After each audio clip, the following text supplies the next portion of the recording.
Hey guys, how we doing today? Hello. So Anthony's back. Yes, I have returned. So this time on the Masterpiece review list is the MP-13 mold, Soundwave. But Excited. he has Soundblaster. I have Soundwave. Completely different characters.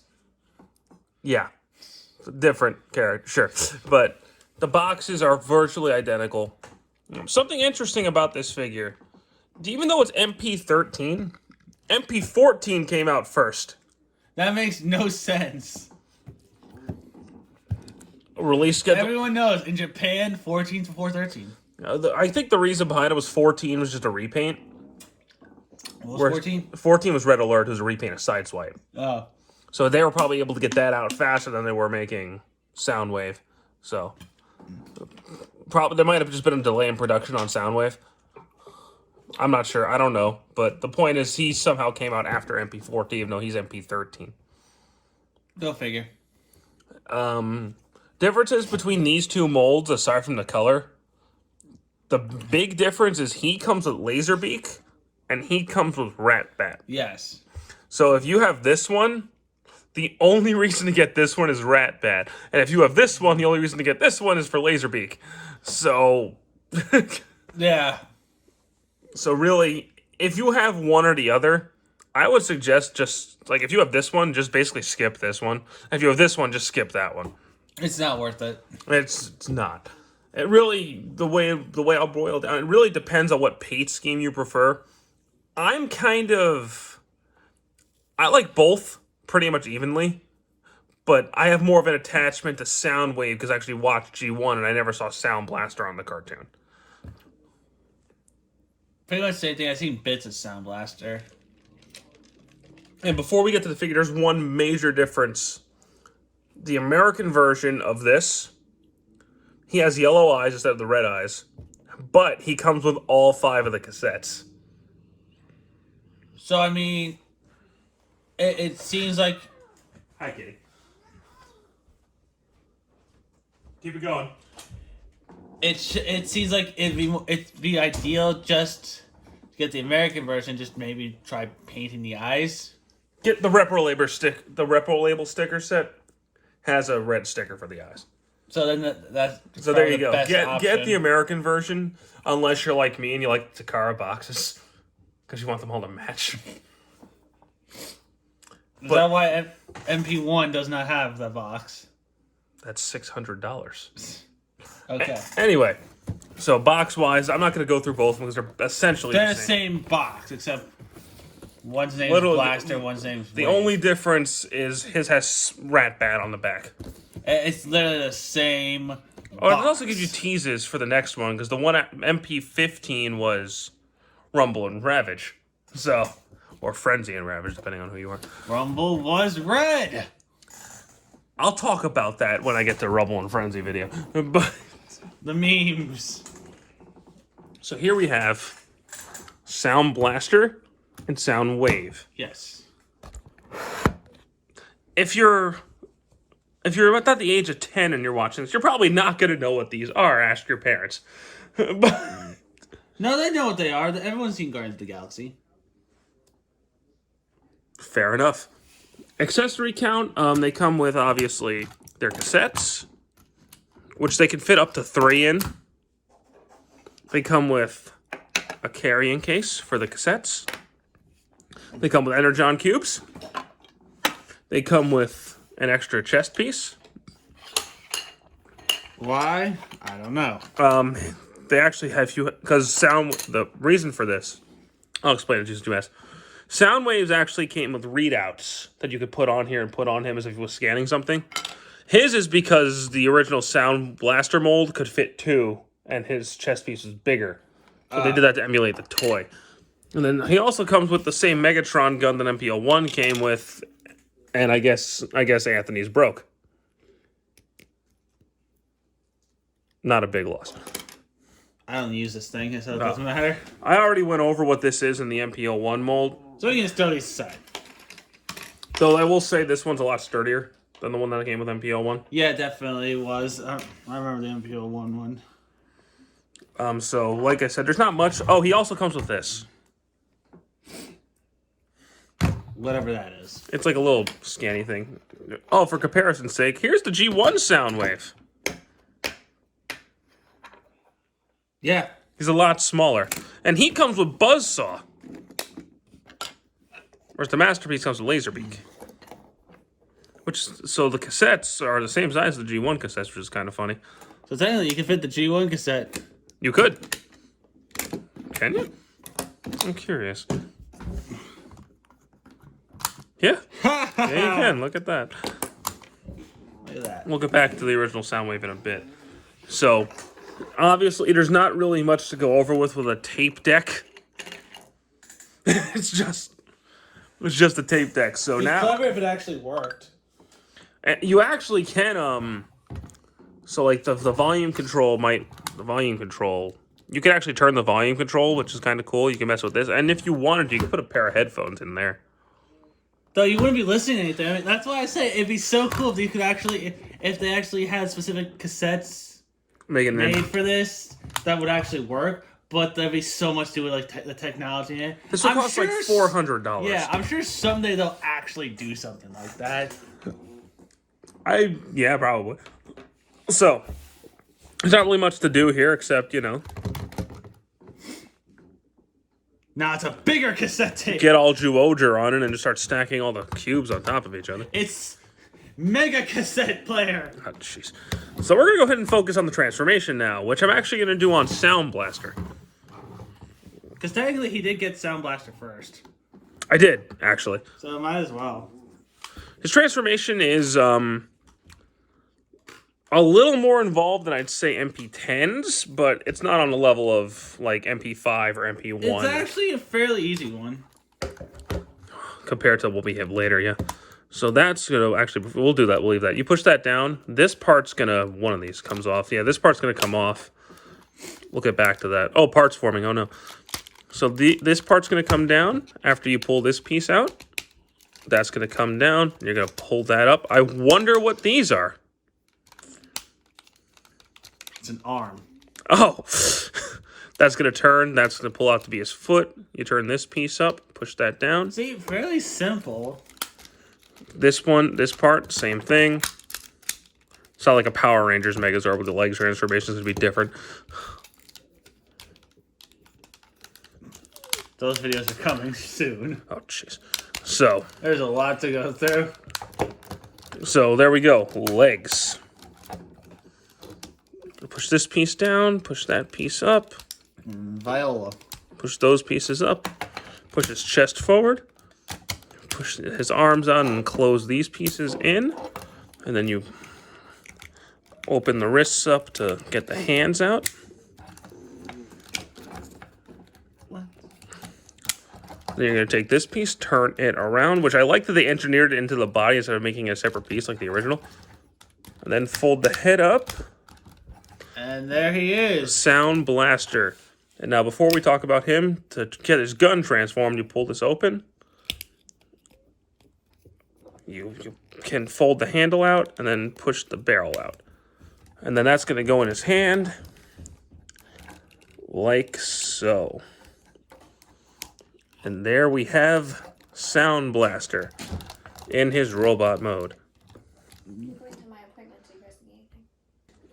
So Anthony, Yes. do you want to talk about Soundblaster while I transform Soundwave off screen? Yes. Now, okay. This stop the editing. This is where it gets serious again, just so it's clear. All right. So Soundblaster. I'm not familiar much with Headmasters, where he came from. So I only saw the clip where he pretty much gets built, essentially. I mean, he's actually. This is, I think, when they really started making him look like the anime or animation. What do you mean? Like, he just straight up. I mean, I guess his design's pretty easy to replicate to a toy compared to like anyone else's. G1 Soundwave as a toy looked more like the cartoon than a lot of the other characters did. Like the only ones I can think of from the first two seasons were maybe the Dinobots. Yeah, I don't really remember when, because I've seen like makings of the original show and the toy line, stuff like that. I think he might have been one of the first ones they designed, so don't quote me on this. Well, the thing about the original Transformers were that they were originally a different toy line altogether called Diaclone and Microman. There are a whole bunch of toys. Just pretty much just mash them together and combine them and see what fits. And that's why, like, G1 has, like, a gun is the leader of the Decepticons. Yeah, because he was just a completely different toy line. And then you have, like, a cassette deck as one of the and like, all the Autobots were the vehicles, so... Like, I don't think, besides for, like, Blaster, you didn't really have, like, the weird cassette or, like, object ones in the Autobots. No, it was just Blaster. Blaster's the only one I can think of. His articulation's really good. But now, here's Soundwave. Oh. Yeah, you can talk about the articulation. You can go on with that part. I mean... I'll get G1 Soundwave transformed while you're doing that. As you can see, it does a complete leg and... It's nice having a knee guest articulation. do everything. Especially one that doesn't really know how to do this. Full elbow articulation, arm articulation, head can turn 360, waist can turn 360. This is possibly one of my favorite molds of the line. It's so simple and it works great. Here's a comparison to the G1 Soundwave. And as we were saying earlier, G1 Soundwave's toy looked pretty decently close to the cartoon model. For the time. I mean, yeah, this came out in the 80s. This is from the 80s, so, I mean, the toys weren't going to look that authentic. No, it's not like Power Rangers Megazord where, no, that thing was chunky. I mean, yeah, you look at the original Turtles toys, those look nothing like the cartoons. Yeah. Well, even still, Turtles toys don't really look like the animated counterparts. Yeah, the thing about the Soundwave is still in the era where, because his color scheme matches more this than it does the cartoon. Yeah, where, I mean, it's pretty easy to make him match the cartoon. Yeah. Because it's just straight black. So, I mean, he still looks good. So, could you technically say that Soundblaster is the first one to be animated accurate?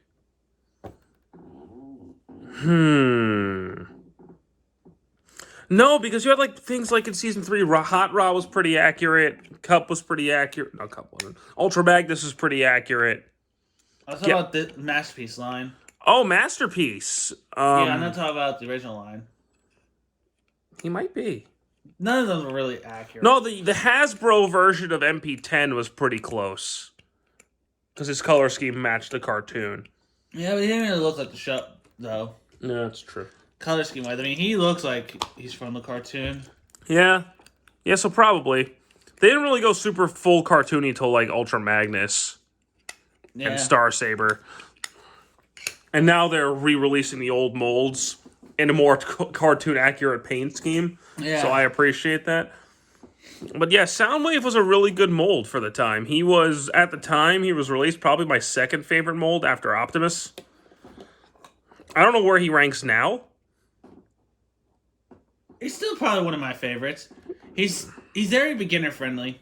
Yeah, he's not as hard to transform as some of the later ones, like Hot Rod is way harder to transform than he is. Yeah, Hot Rod I still can't even get. Hot Rod's... I just keep him in robot mode. Wheeljack's harder to transform than him. Megatron is way harder to transform than him. I'd say Prowl's pretty easy. So now, before we close the video, we gotta talk about the cassettes here. Oh, yes. So here we got our boy Laserbeak, who is really easy to transform. I didn't even use the instructions for this. Actually, when I was a kid, I never used instructions.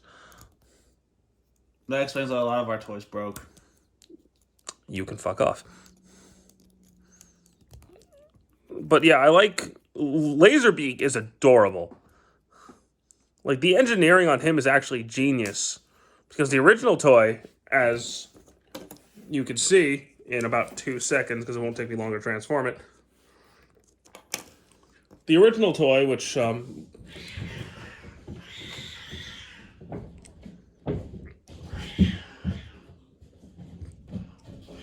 Don't mind the kitties in the background. All right, break for editing. Now that I've dealt with my cat attack, so here's Laserbeak compared to G1 Buzzsaw. Buzzsaw is the same mold as Laserbeak. Yes. And something I like about him is they integrated all the parts. There's no parts forming into him, which is something toy technology has just made so much better. Yes. Now let's transform Ratbat. Yes. The better one. Yeah, I'd actually probably have to agree with you. if there's a reason I want to get another version of MP-13 is For Rat Bat? just for Rat Bat. Everyone loves Rat Bat. I tried to find him on eBay by himself, and all I could find are knockoffs, so I don't want to do that. But yeah, no, Rat Bat's awesome too. His transformation's a lot more involved than Laserbeak's. But I don't know, something about me thinks Laserbeak just looks a little bit better. Laserbeak's definitely more iconic. I mean, I like Rat Bat, but so I think that at least in this toy, I think the Masterpiece Laserbeak just looks a little bit better than Maybe. Rat Bat. But there are a bunch of ports all over Soundwave and Soundblaster. For example. You can just plug him in up here, and now he's got like a little bat chilling on his shoulder. He's Batman. Or you could do the pose I normally have my Soundwave in, which is Laserbeak on his arm. I like Rat Bat on the shoulder. Yeah, that does look really cool. So, and with the G1, you can just... Alright, how's it going? You can pretend. Yeah. So, after the insane editing mess that was this video because of my cats fighting, I still gotta say I really like the MP-13 mold. It's definitely one of the better ones. Yeah, no, he's... It's probably the best one of the early masterpieces. No, I still say MP-10. Optimus Prime. Oh. Oh, this came out after that MP-10? Yeah, this is MP-13. Oh, that's right. See, I'd say this is definitely one of the better ones. I mean, now from here on out, it's like we got good one, good one, good one, good one, good one. It takes a while to get to a bad one after this. Yeah. But I gotta say, Soundwave, you've held the test of time, man. We approve. If you could find the American version, I'd say go for it. It's gonna be a little pricier now to find, whereas this one was reissued not that long ago. So you can get him for pretty much regular price, which is about $120-ish. Whereas the American release is probably going to cost you closer to $3. So just be cautious of that. But unless you got anything else to add, I think we're all wrapped up here. No, I'm good. All right, guys. Well, I apologize for my cats and my girlfriend jumping into the video. Yes. But you won't probably even notice any of that by the time I'm done with the editing. But definitely not. thank you so much for watching. Hope you guys have a great rest of your day. Take care. Bye.